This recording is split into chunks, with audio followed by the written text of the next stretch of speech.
still read quite a bit of books, especially since I was traveling, and I was in a different country for 3 weeks in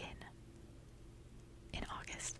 So I feel like I did a good job in continuing to read, even though I was busy with other things and enjoying being with family and enjoying a vacation.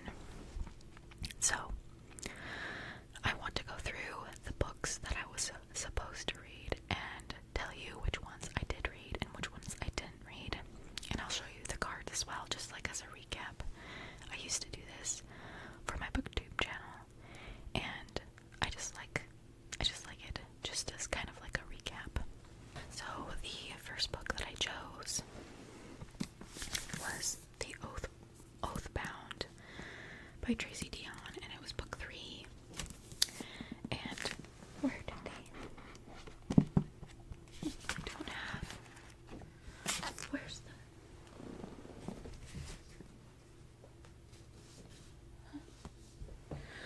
where did the card go? I don't remember what card it was.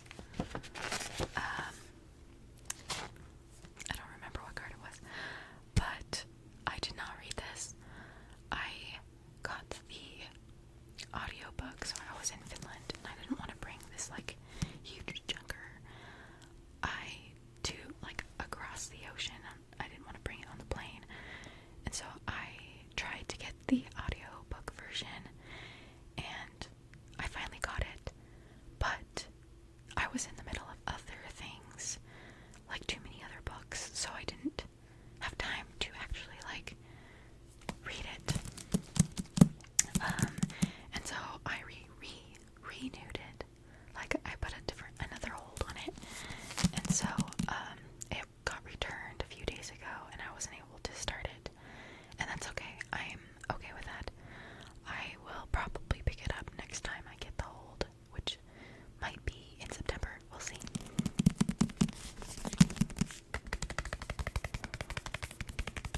was in Finland, and I really enjoyed it. It actually brought me to tears, at least once or twice. I thought it was really like cozy and a feel good book. It's interesting because it has darker themes to it, and you wouldn't think that it would be so lighthearted and cozy, but it is. It really is. It's such a kind-hearted book, simple and found family driven. It's really, really, really funny. And Ove reminds me of the Finns. I was wrong in the video last. It's not Danish, it is Swedish. And so Ove reminds me of a typical Finn, which is where my dad's from. And it just is, it's fun. It's fun to see his character. He's kind of crotchety and grumpy. I guess Finns aren't all crotchety, but they like to keep to themselves. At least the stereotypical Finn does. And anyway, it was just it was a good book. So I think I gave it a 5. It was either a 4.5 or a 5, and I can't remember exactly what I did, but it was such a good little read. The fact that I cried and I felt that much emotion, I'm pretty sure I gave it a 5. So my one book that I read from my TBR.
what we get. Reread an old favorite. What? Reread an old favorite? I don't... Why are they doing this to me? There's nothing that I really want to read because I already read The Hunger Games recently in the last year, 2 years. I don't really want to do that again, and that's one of my favorite books.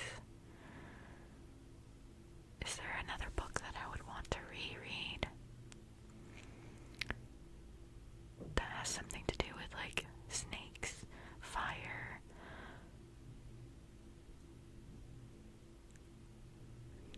like spitball characters?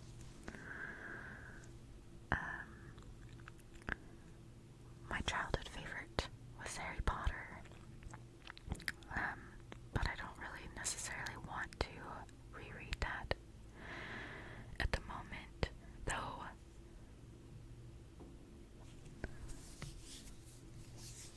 I feel like snakes would be good for that in a way because of Slytherin and Voldemort.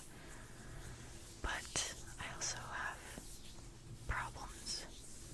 I'm not supportive of J.K. Rowling, and I don't really like to support her monetarily anyway, and so I'm like, I guess I could borrow a book, but like a library book. But do I really want to reread that? That's like the only... Is there anything else? Is there anything else that I would like to do? Oh my gosh. Reread an old favorite. Reread an old favorite. Let me see. Let me see what I can do. Do I really want to? I could borrow Harry Potter, the first one. There is about a 6-week wait for the narration on my Libby, or I could borrow the actual thing. I'm gonna read a sample. It's so hard because I really did love this as a child. Mr. and Mrs. Dursley of number 4 Privet Drive were proud to say they were perfectly normal. Thank you very much. They were the last people you'd expect to be involved in anything strange or mysterious because they didn't hold with such nonsense. Let's see, let's revisit the meaning. Bold, courageous, and passionate. I feel like Harry is bold and courageous. Is he passionate? He's passionate in some regards, yes. Ginny is passionate. Hermione is passionate. No stand on the sideline and wait for what... That's true, Harry isn't a stand on the sideline and wait to see what happens kind of creature. He has powerful and determined energy. I feel like you can hear the washer a little bit more, so hopefully you can't. It's not like too... Like, for me, it's really annoying, but I've also noticed that when I'm editing, I don't hear it as much. Okay.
he's like, go, and he becomes powerful. He's determined. He's courageous, bold, passionate, at least in a way. Maybe not in like, maybe in a subtle way. And there's fire in the book, like snakes in the book, and Slytherin. In the second book, he can talk to snakes, so I feel like that also plays with this as well. So that is my first pick, and that's like a completely different book than I ever thought I would be reading recently, because yeah, I just haven't had any like desire to reread them. Or I have, but I haven't, you know, like I've been torn. So I'm going to be borrowing the book from the library, and hopefully I can get like an audiobook version. I might do like audio and then also reading the Kindle version in my spare moments. So, yeah. That's the first book. It's been like 30 minutes. It won't be 30 minutes for you because I had to sit a while because of thoughts and stuff, but like I've only picked one book and it's been 30 minutes. Okay, I need to keep going. I feel like this always takes forever. That's okay. That's okay. Okay.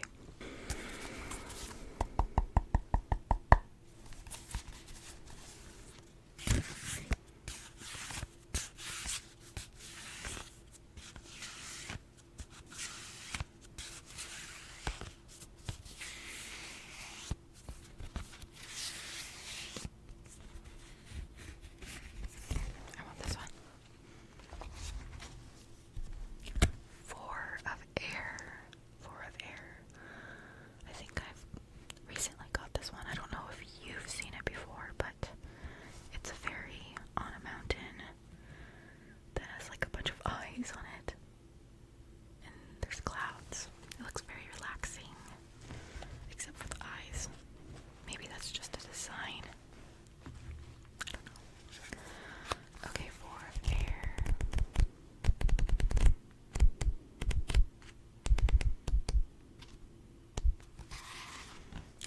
In Firaxa, there is a mountain where the snakes of the land shed their skin. Okay, so those are snake skins right there. These physical signs of natural cycles of change imbue the mountain with energy that promotes healing and transformation.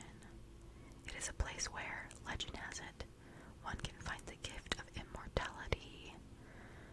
In need of a break, this wary fairy rests their body on the very top of the mountain. High above the clouds, they bring their knees to their chest in what is aptly called a wind-relieving pose. And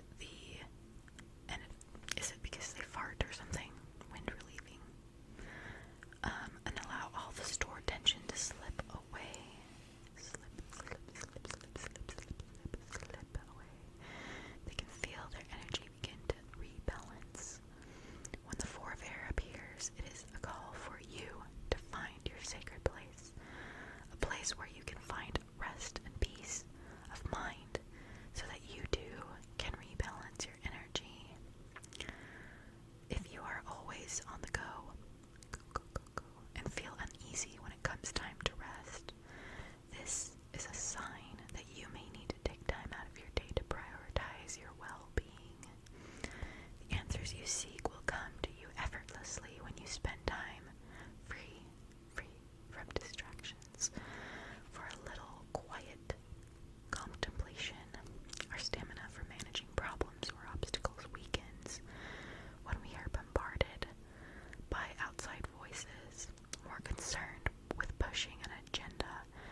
Maddie's the primary caretaker for her father, who suffers from advanced stage Parkinson's.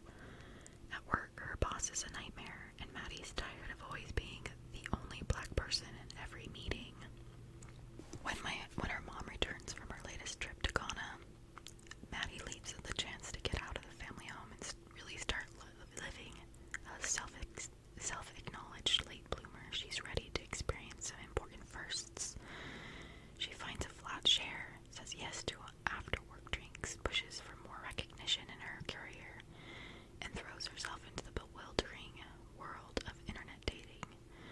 But it's not long before tragedy strikes, forcing Maddie to face the true nature of her unconventional family and the perils and rewards of putting her heart on the line.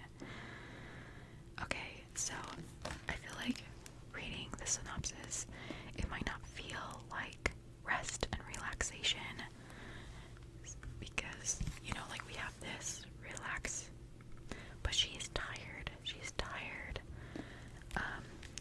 It says she's tired of always being the only black person in every meeting, and probably tired of family life because she leaps at the chance to get out of the family home and live her own life. And I think there, right there, is the prioritizing self-care.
sky above with the calm energy of the earth to reach harmony and equilibrium.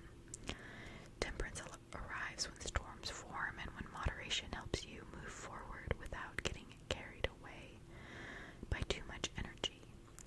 Now is the time to find balance and bring forces together where there is no single great power. When you join elements together, you create a place where growth thrives. Let's choose a prompt. What's it gonna be? Smallest book. Smallest book. Smallest book.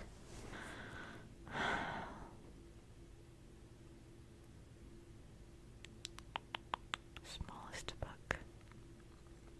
I mean, what's a small book? I could put like The Little Prince, but does it really fit? Does it really fit with the prompt? Meaning that the meaning of the card. What should I do? I might have to go look for some other small things. Small books. Okay, this is gonna be interesting. An interesting take. So we got the smallest book, and I was thinking about A Little Prince, but I just felt like I don't know enough about it to know if there's anything in this temperance meaning that really, really can like come together or make sense for it. And I kept getting drawn to like the first thought I had, one of the first thoughts anyway, was one of my witchy books, which I have some that are pretty small, like physically small, not necessarily like lengthwise small. And in particular, there's this one, and it's smaller, like physically. It's like physically smaller in this respect than this, and it's probably at least one of the smallest books that I have. One of the smallest books that I have that I can actually find. There's a few that are smaller than this, but I don't know where they are. It is A Year and a Day of Everyday Witchcraft, 366 Ways to Witchify Your Life by Deborah Blake. And I was thinking just now how to incorporate temperance card into this, because like it's about storms and calming, like bringing two elements together that are kind of like opposing, or like finding harmony between the two. And I feel like that happens a lot with religion or spirituality and like everyday life. Bringing those two elements together can be like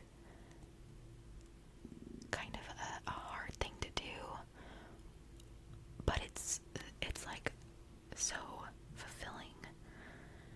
I don't know exactly how to describe it, but like bringing those elements together, like I feel like they're kind of opposing sometimes, in opposition, just like everyday life. You're not really thinking, at least for me, I'm not always thinking about like spiritual stuff, but this book is supposed to help you like bring it into your life to make you more aware of your surroundings and like make spirituality like more incorporated into your everyday life. And I like that interpretation. I also like the idea of like taking something tumultuous and like calming it down. And I feel like right now my life feels very like confusing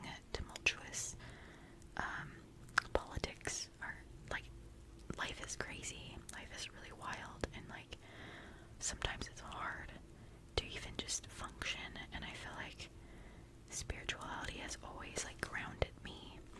And so I feel like taking it into my life I'll be able to like calm the waters and bring more peace to my life. So anyway, I really like that idea.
is it possible to believe the sweet taste of success is not far behind?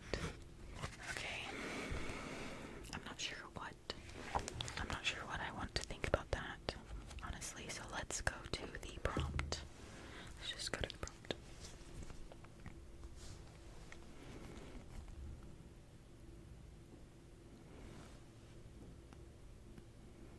All day read.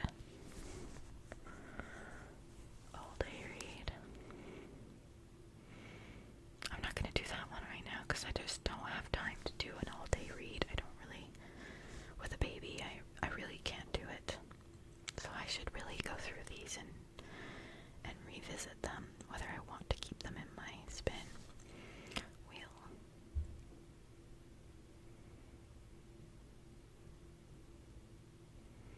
Shared heritage.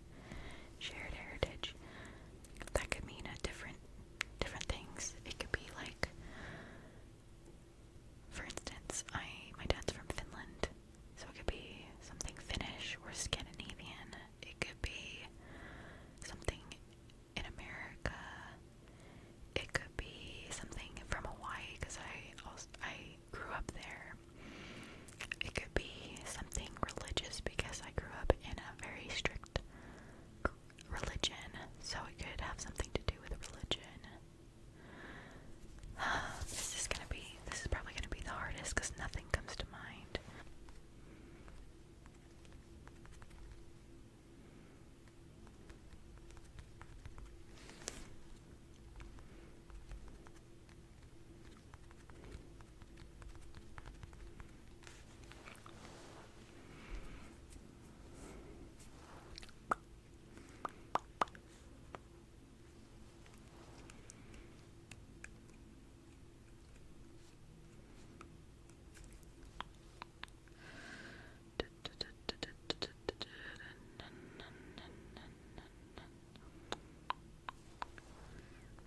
Okay, I'm trying to think of different things that I want to read.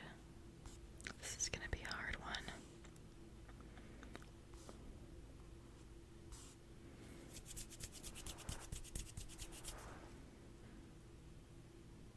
Oh, interesting. There's this one. Two bold women defy the gods and mortals living and dead in this darkly mythical Finnish folklore-inspired fantasy duology. I've never heard of this. In the Finnish wilderness, more than wolves roam the dark forest for Siri and Aina. Summer's fading light is a harbinger of unwelcome change. Land-hungry Swedes venture north, threatening the peace. A zealous Christian priest denounces the old ways, and young women have begun to disappear. Let's see if I can even find that. It's called North is the Night. North is the Night. Have you read it before? Have you even heard of it? North is the Night. I have it. It's right here. North is the Night by Emily Rath. I can borrow it. So I guess that is, here, I will show it to you. That was a lot easier than I thought it was going to be. North is the Night. I don't often see Finnish inspired fiction out there, so whenever I do find it, it's exciting. North is the Night by Emily Rath, internationally best-selling author. So I'm going to put this as the shared heritage. What I'm going to say is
this I will check off for sure, but it might, I don't know what I'm trying to say. I'm saying that I'm definitely going to be finishing this book this next month. Maybe I'll even finish the sixth one. I don't know, but the sixth one will not be like, for sure. Okay, that's good, because I'm already reading this. That's nice. Okay, so that really means that I want to pick one more, because maybe I can get something new and exciting on.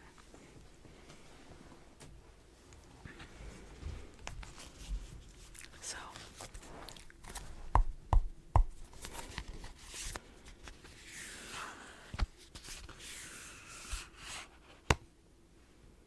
should I do that one?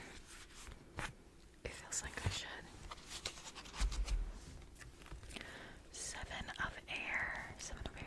There's like these weird sprites that have all elements.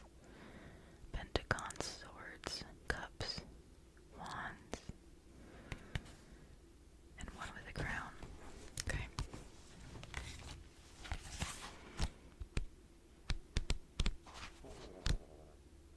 Whoops, my stomach.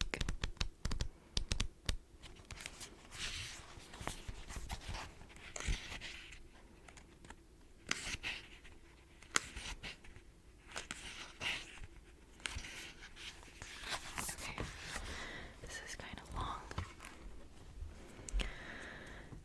The fairy hidden in the greenery is not your ordinary fairy. They are a shapeshifter, an enchanter, and far cleverer than most give them credit for. They use their unique skill set to do things that are, at times, let's just say, far from honorable, but generally not so horrific. It's just that their moral compass doesn't always point them in the right direction. Mostly, though, it is playful mischief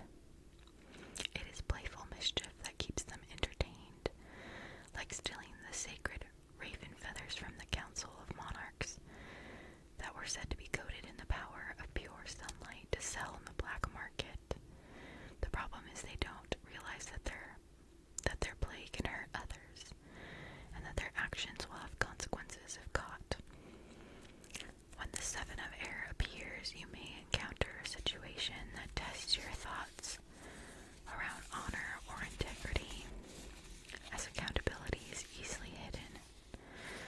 Be aware of how your inner dialogue impacts your decision-making process. Are you admiring your cleverness and your independence while at the same time leaving the perception that you are self-serving and arrogant? Are you holding back out of fear of being viewed as self-serving? Sometimes the Seven of Air brings our attention to a situation where someone convinces themselves they are the only ones with the skills or the knowledge to handle the situation. Unfortunately, if things go south, the blame often falls on others. When this energy is close, be aware that your desire to go it alone will impact others. You may have taken on the role of leader or savior, but may not receive as many thank yous as expected. When used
can see, but the Book of Spells.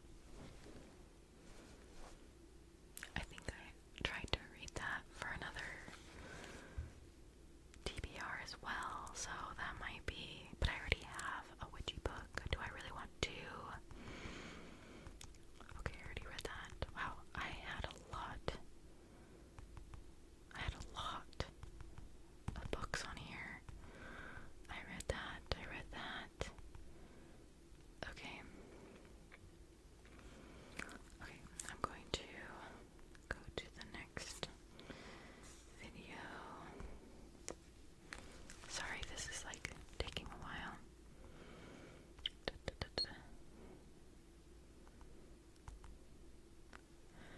Braiding Sweetgrass by Robin Wall Kimmerer. I'm not like super, I mean, I do eventually want to read that, but do I want to read it right now? I already read that. Let's see how much I actually put in this. I already read that. Layer of Dreams, I already read that.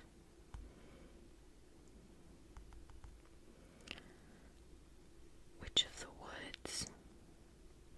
Another witchy book. Do I really want another witchy book? I know, I mean, I should probably every summer after. I did try and start that.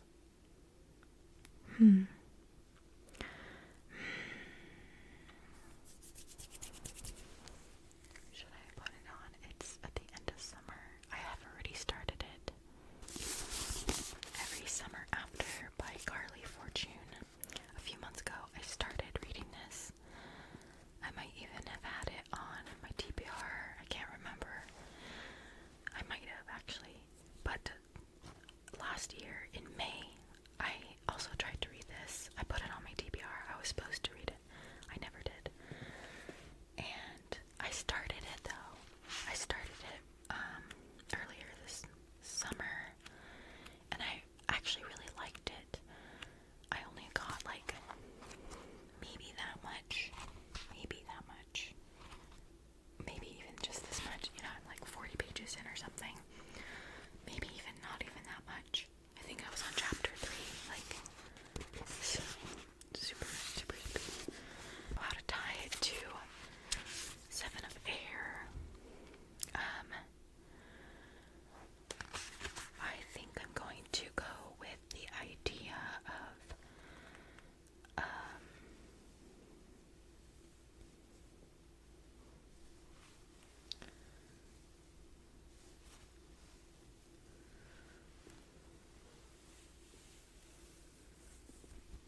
next